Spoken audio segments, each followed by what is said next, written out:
اللہ نے تمہیں پیسے دیے ہیں, نئی گاڑی تم نے خریدی ہے, چھوٹے بچے کا جوتا کیوں باندھ دیا آگے تم نے؟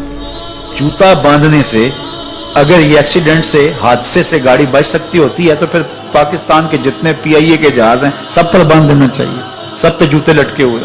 عجیب تم نے فلسفہ تراشا. کسی نے جو ہے وہ کالی رنگ کی پٹی باندھ دی نیچے, اس سے اس کو نظر نہیں لگے گی. گھوڑے کے پاؤں کے نیچے جو کھری لگی ہوئی ہوتی ہے, کچھ لوگوں نے اپنے گھروں میں وہ باندھی ہوئی ہوتی ہے کہ اس سے ہمارے گھر کے اندر کوئی مصیبت نہیں آئے گی, کوئی تکلیف نہیں آئے گی. کسی نے ہنڈیا اپنے گھر کے اوپر الٹی رکھی ہوئی ہوتی ہے, یہ ہنڈیا بچا لے گی. اور میاں ہنڈیا کیا بچائے گی تجھے؟ اللہ کے قہر سے کچھ نہیں بچا سکتا.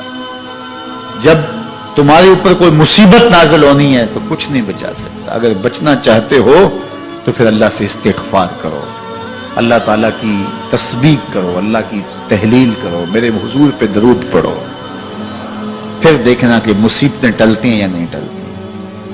تو یہ خام خواہ کے رکیے, اور یہ عامل لوگ جو ہیں ان کا تو کام ہی یہی ہے. ان کا کام چلتا ہے لوگ ذوف الاعتقادی میں مبتلا رہے, اور یہ کہہ دیتے ہیں کہ آپ کے خاندان میں ایک منحوس عورت ہے, یہ اس کا کیا ہوا ہے, تو کوئی نہ کوئی منحوس تو پہلے ہی انہوں نے طے کر رکھی ہوتی ہے, فوراً ذہن وہاں جا کلک ہو جاتا ہے.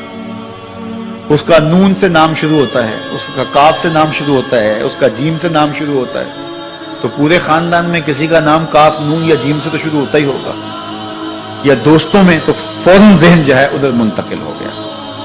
اب یہ بابا جی نے بتا دیا ہے, ہاں اس نے یہ بات کی تھی, کچھ باتیں یاد آنے لگی, اس کاف سے شروع ہونے والے نام کے ساتھ نفرت پیدا ہو گئی. اس بابے نے نفرت کا کاروبار کیا. اس نے تو 100 روپے 200 روپے لے لیے, لیکن 2 انسانوں کے اندر نفرت ڈال دی. اس کا گریبان کل قیامت کے دن پکڑا جائے گا. ان ملنگوں کے پاس, ان ذوف الاعتقادی کو پھیلانے والوں کے پاس کبھی نہ جاؤ. تمہیں مصیبت پڑی ہے, تمہیں لگ رہا ہے کہ شاید میرے اوپر جادو ہے, تو پڑھو نا سورہ بقرہ, جادو جڑ سے اکھڑ جائے گا. 40 دن اپنے گھر میں سورہ بقرہ پڑھو, برکت ہوگی. کہتے ہیں مولوی صاحب 40 دن تو نہیں پڑھی جا سکتی, 2.5 پارے, ہمیں کوئی تعویذ ہی کرتے ہیں. ہم شارٹ کٹ چاہتے ہیں نا, روزانہ صبح 2.5 پارے سورہ بقرہ پڑھے, یہ تو ہم سے نہیں پڑھی جائے گی, تو آپ کوئی تعویذ ہی لکھتے ہیں.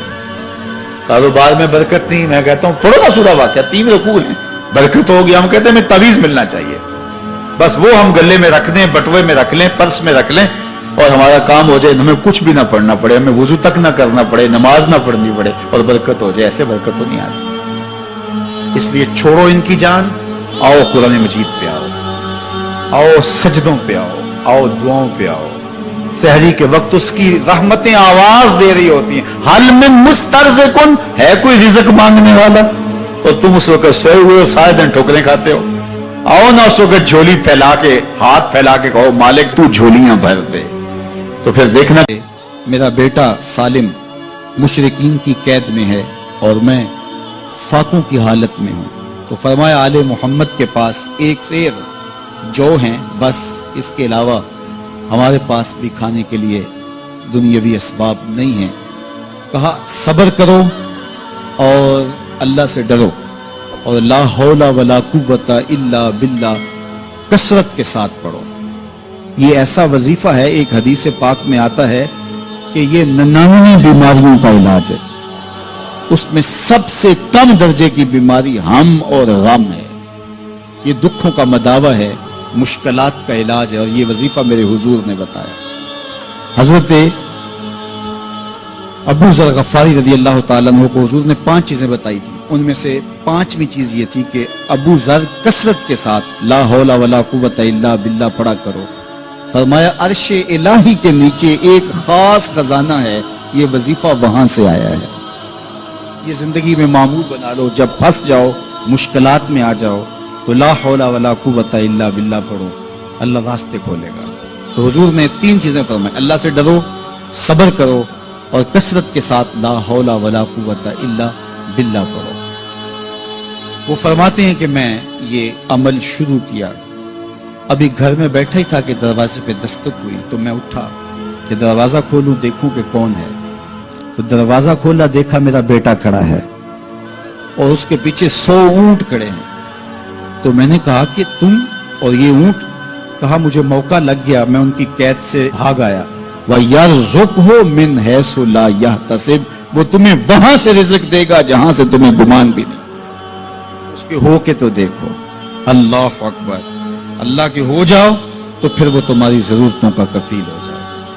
فرمایا حضرت عبداللہ ابن مسعود رضی اللہ تعالیٰ عنہ نے کہ کسی شخص کو فقر و فاقہ آ جائے تو وہ لوگوں کو بتائے کہ میں آج کل بڑے مشکل حالات میں ہوں، ہر وقت لوگوں کو بتاتا رہے تو اس کی مشکل بڑھے گی، اس کی مشکلیں آسان نہیں ہوں گی اس طرح۔ اور اگر وہ اپنی اس مشکل کو کسی سے شیئر نہ کرے بلکہ مصلی بچھا کے اپنے رب سے کہے کہ مالک فقر و فاقہ آ گیا ہے اور اس کا علاج تیرے پاس ہے، اس مرض کا مداوع تیرے پاس ہے۔ تو حضرت عبداللہ ابن مسعود فرماتے ہیں کہ رسول کریم نے فرمایا جلد یا بدیر اللہ اس کو مالا مال فرما دے گا۔ یہ بھی کبھی کر کے دیکھو، مشکل آ جائے، فاقہ آ جائے۔ اور قرآن مجید کا دل سورہ یاسین ہے، جس نے ایک مرتبہ سورہ یاسین کی تلاوت کی اللہ 10 مرتبہ قرآن پڑھنے کا ثواب عطا کرے۔ اور کتنا بڑا اجر ہے، آپ ایک سال میں بھی شاید 10 قرآن مجید نہ ختم کر سکیں اور سورہ یاسین پڑھیں تو 10 مرتبہ قرآن مجید پڑھنے کا ثواب نصیب ہوگا۔ تو اپنی صبح کا آغاز سورہ یاسین سے کیا کریں، نماز فجر کے بعد اشراق تک سورہ یاسین پڑھ لیا کریں۔ سورہ یاسین اگر آپ پڑھ کے اپنے دن کا آغاز کرتے ہیں آپ کا سارا دن خیر سے گزرے گا۔ اس دن اگر کاروبار کریں گے تو برکت ہوگی، اس دن بہت ساری بیماریوں سے، آفات و بلیات ارضیہ و سماویہ سے بچے رہیں گے، لوگوں کے شر سے، حادثات سے محفوظ رہیں گے۔ میرے حضور نے ارشاد فرمایا قرآن مجید میں ایک سورت ہے جس کی 30 آیات ہیں، اگر کوئی شخص اس کی تلاوت کرتا ہے تو وہ سورت پڑھنے والے کی شفاعت کرتی ہے، اور اتنی بار شفاعت کرتی ہے کہ اس کو بخشوا کے چھوڑتی ہے۔ وہ سورت کون سی ہے؟ وہ یا تبارک الذی بیدہ الملک، یہ سورۃ الملک ہے، 30 آیتیں ہیں۔ جو شخص اس کی تلاوت کرے یہ اتنی بار سفارش اللہ کی بارگاہ میں کرتی ہے کہ اپنے پڑھنے والے کو بخشوا کے چھوڑتی ہے۔ تو اپنے دن کا آغاز سورہ یاسین سے کریں اور اپنی شب کا آغاز سورہ ملک سے کریں۔ سونے سے پہلے سورہ ملک کی تلاوت ضرور کر لیں، انشاءاللہ اس سے رات برکت سے گزرے گی۔ جس نے ایک دن میں 100 مرتبہ سبحان اللہ و بحمدہ پڑھا، کتنی مرتبہ؟ 100 مرتبہ کیا پڑھا؟ سبحان اللہ و بحمدہ، فرمایا کہ اس کے گناہ سمندر کی جھاگ کے برابر بھی ہوں تو اللہ معاف فرما دے گا۔ تو یہ اپنے وظائف میں شامل کر لیجئے، سبحان اللہ و بحمدہ۔ اور حدیث بخاری ہے کہ 2 کلمے ایسے ہیں جو اللہ کو محبوب ہیں اور زبان پر مشکل نہیں، زبان پر بڑے آسان ہیں، اور جب میزان پہ رکھے جائیں گے تو پلڑے کو جھکا دیں گے، بڑے بھاری ہیں میزان پہ۔ وہ 2 کلمے یہی ہیں، سبحان اللہ و بحمدہ، سبحان اللہ العظیم۔ تو اگر اس کو 100 مرتبہ روزانہ پڑھے تو سمندر کی جھاگ کے برابر بھی گناہ ہو تو اللہ معاف فرما دیتا ہے۔ اللہ فرماتا ہے ما یفعل اللہ بعذابکم، وہ تمہیں عذاب دے کے کیا کرے گا؟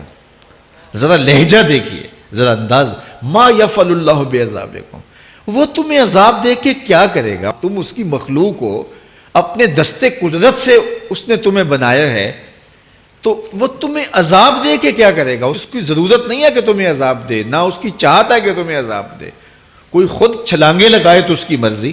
فرمایا کہ ما یفعل اللہ بعذابکم، وہ تمہیں عذاب دے کے کیا کرے گا؟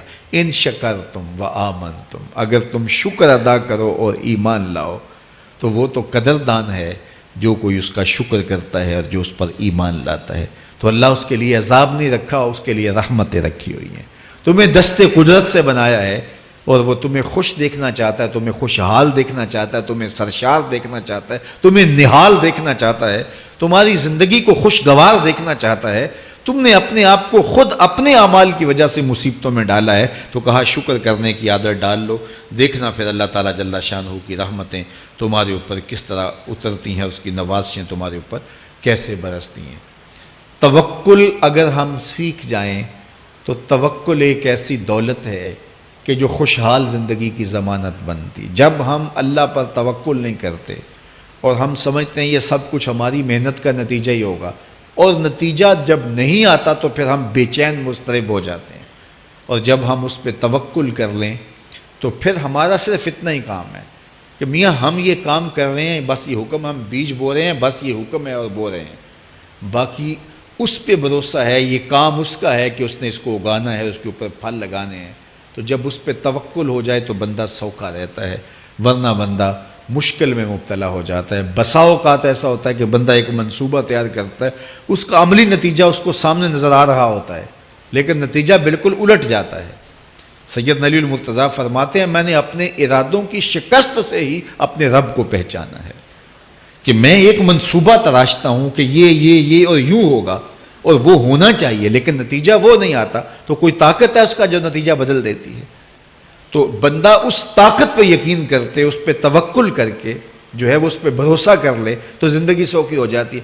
مغرب میں جو اللہ پر یقین نہیں رکھتے وہ خودکشی کر لیتے ہیں کہ یہ کیوں ہو گیا، ایسا نہیں ہونا چاہیے تھا، لیکن ہم خودکشی اس لیے نہیں کرتے، ہم کہتے ہیں میرا رب جس طرح چاہے اس طرح ہی ہوتا ہے، جو اس نے طے کیا ہوا ہے وہ کر کے رہتا ہے، اس لیے تم اس پہ توکل کر لو اور اس پہ بھروسہ کرو۔ حضور علیہ الصلوۃ والسلام نے فرمایا لو انکم توکلون علی اللہ حق توکلہ، اللہ پر توکل کرنے کا جو حق ہے اگر تم وہ ادا کر دے تو فرمایا اللہ تمہیں ایسے رزق عطا کرے جیسے پرندوں کو عطا کرتا ہے۔ ہمارا تو کاروبار ہے، یہ فیکٹری ہے، یہ دکان ہے، یہ ہماری نوکری ہے، ہم نے یہاں سے کمائی کرنی ہے۔ پرندوں کا کوئی کاروبار نہیں ہوتا، کوئی نوکری نہیں ہوتی، کوئی ٹھیا، کوئی اڈا نہیں ہوتا جہاں جا کے انہوں نے رزق کے لیے کوئی آغاز کرنا ہوتا ہے، بلکہ حضور نے فرمایا تغدو خماسا وتروح بطانا، جب وہ صبح گھر سے نکلتے ہیں تو خالی پیٹ نکلتے ہیں اور انہیں کوئی اپنی منزل کا تعین نہیں ہوتا، جدھر خیال آیا اڑ گئے ادھر، لیکن کبھی ایسا نہیں ہوا کہ شام کو خالی پیٹ واپس آئے ہوں، کہا وہ پیٹ بھر کے آتے ہیں۔ باہو بولے بن توکل پنچھی اڑ دے، خرچ نہ پلے زیرا ہو، جب گھر سے اڑتے ہیں تو ان کے پلے نہ کوئی خرچ ہوتا ہے، نہ راس المال ہوتا ہے، نہ کوئی اوزار ہوتے ہیں، نہ کوئی ہتھیار ہوتے ہیں، کچھ بھی نہیں ہوتا، یوں ہی گھر سے نکلتے ہیں، کبھی بھی خالی پیٹ نہیں آئے۔ فرمایا اگر اللہ پہ پرندے توکل کر لیں تو اللہ اسے بھی عطا کرتا ہے، تم توکل کرو گے تو تمہیں عطا نہیں کرے گا۔